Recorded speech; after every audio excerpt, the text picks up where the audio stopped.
100 years.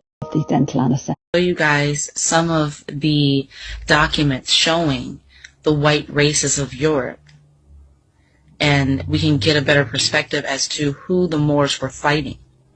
These are the albinos and the beasts of Europe, and the Moors were fighting these people for hundreds of years prior to the so-called transatlantic slave trade.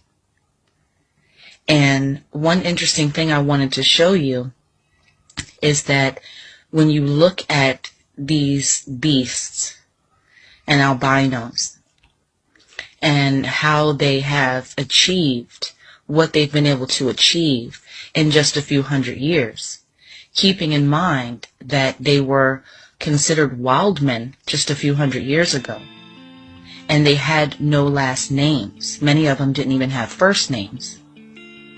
And I wanted to show you this because I found this very interesting.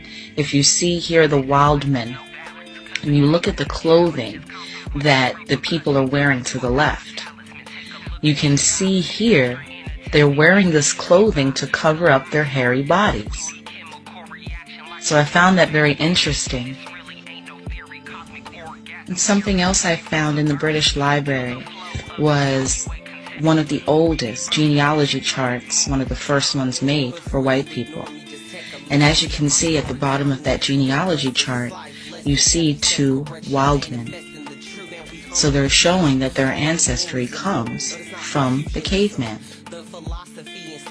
So that should give you something to think about, considering that just a few hundred years later, today, we have people like the Queen of England who claim to be of the royal bloodline of Egyptians and Cushites who ruled the earth.